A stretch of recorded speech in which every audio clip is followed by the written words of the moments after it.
Hello, welcome to my channel. It is never ending. My name is Bree, and today we're going to be looking at my brand new, shiny, digital and traditional portfolio.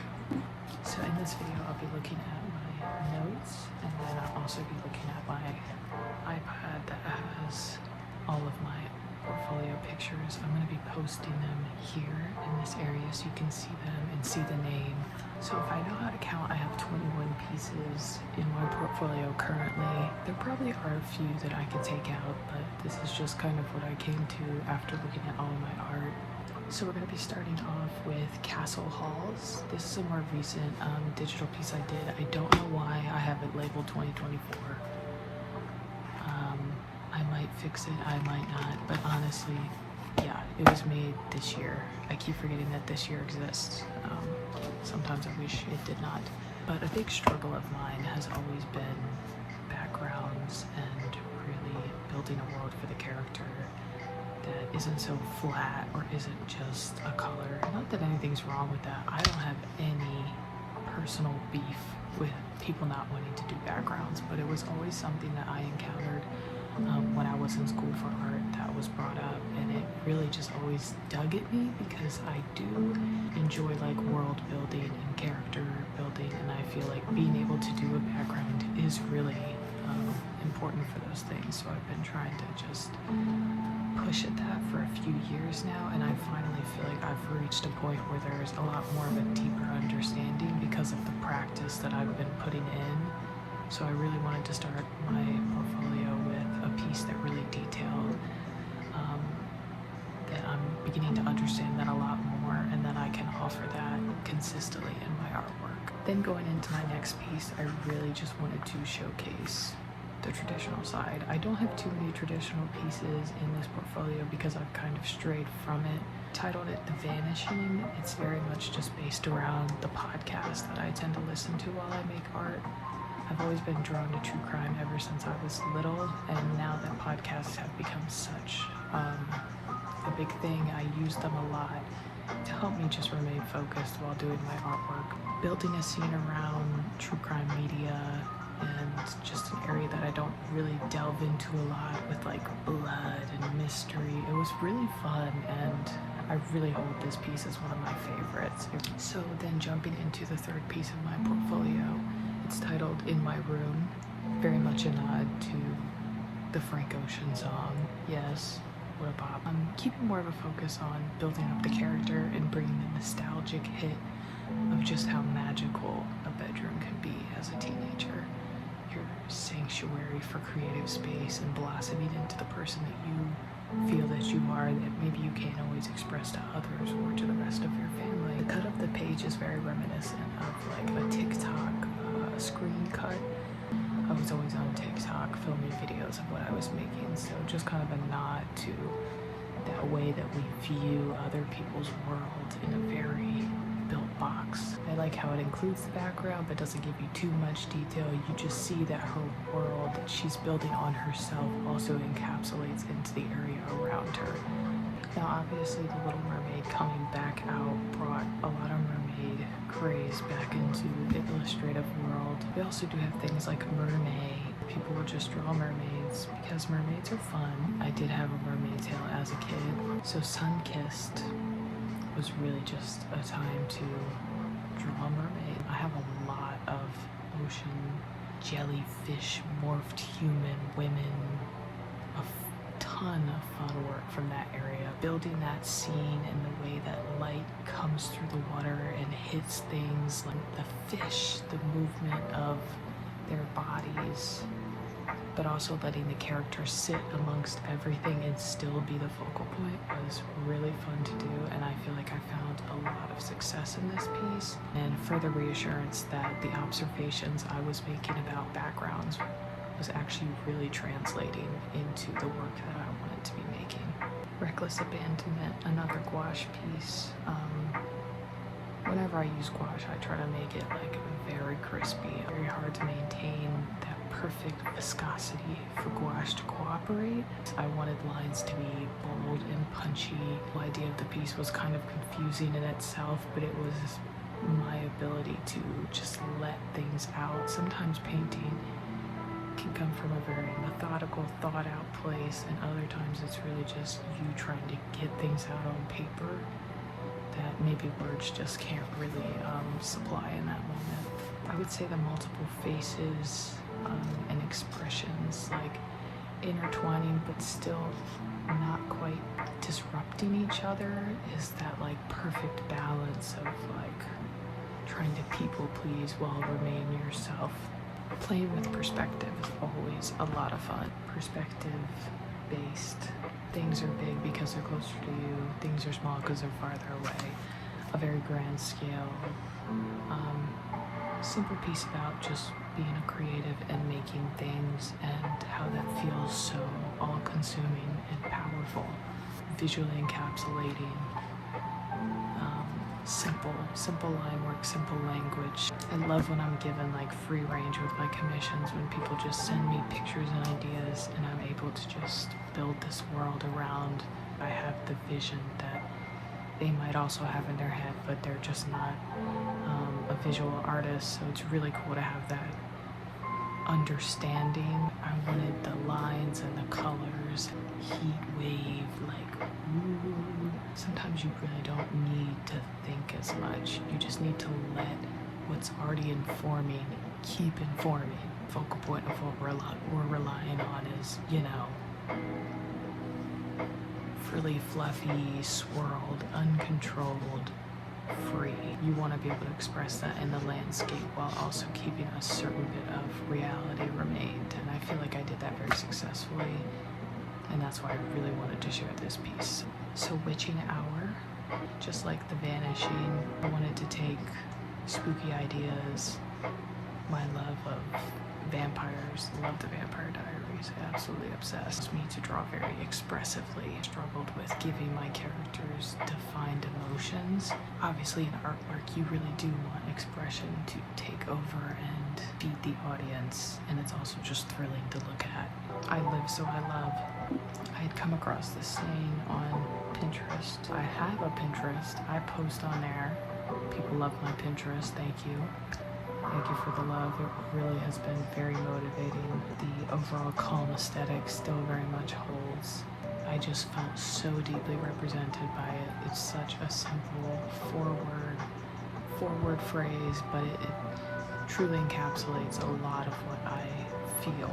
Think about a lot of the work I made in high school, and the symbols and the images and the colors and the posing and the very regal, and I brought that into this digital piece. Flower symbolism and the beauty and grotesqueness of an actual human heart. Very much a release of a lot of emotions. Taking a deep breath of fresh air. Focusing more on technical ability in the face. A nod to manifestation and daydreaming, with rendering focused on giving the character space to breathe and be the focal point for once. What's around her is just a further manifestation of her own thoughts.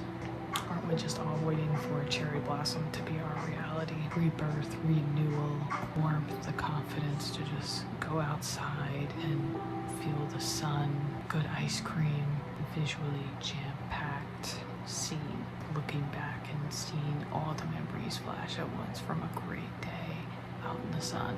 All in good time. Further exploration of things like manifestation, feeling as if you have a destiny, and each step that you move forward supports fulfilling whatever it is that's held true to your soul. Then the images around it feeding into strength that no moment is permanent. And I will mention this is the only sequential piece so far that includes text. I do want to do that a lot more. I feel like the words, like font choice, really just add to the visuals in a way that's really beautiful and satisfying. Star Map is another gouache painting. It's very teeny tiny, but it was actually born from one of my coworkers giving me the prompt of anything star themed, and of course I took it in the way of encapsulating what it can feel like being in the lower areas of a workforce and just constantly like chasing the stars, the manifestations, the dreams that we have in life, and how that cannot come as easily as it does to other people. Yeah, be the creator of your world. Don't let anything dictate your limits, truthfully.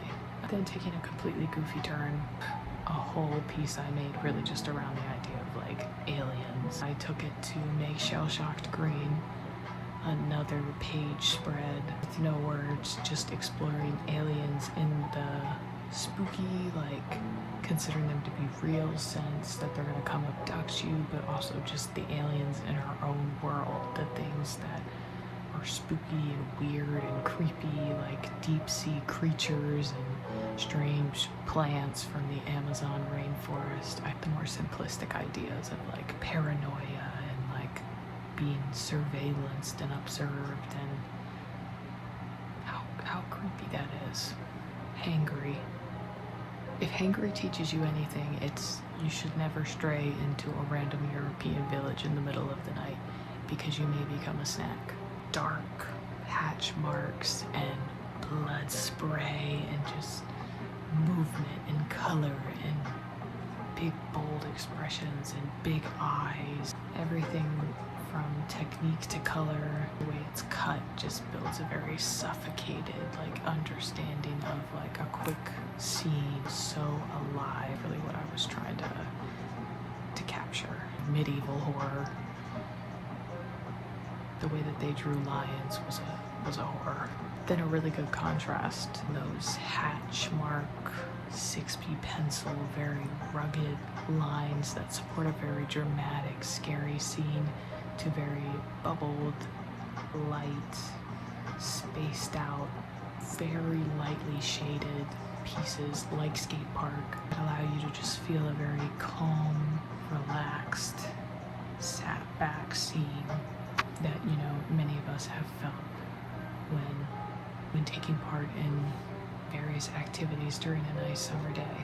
Things aren't too aggressively detailed, enjoying the moment, letting the sun shine. A big tip always for making your artwork successful though, no matter what, is just line variation. Having different weights, different line types, all of that really feeds what you're trying to build. Then we come to Mount Fuji. That's also just very fun, like stickers that I have just smacked on top of the piece. Postcard-esque kind of situation. But this piece is actually a really beautiful melding of both the bubbled aesthetic and the cross-hatching. Is saved for mainly the background of Mount Fuji, giving, you know, a nod to that rugged terrain and the distance from the character, just how grand that background and that mountain are. When it came to the creation of optical blur, it was kind of a nod to like Fortnite loading screens, I'm not gonna lie.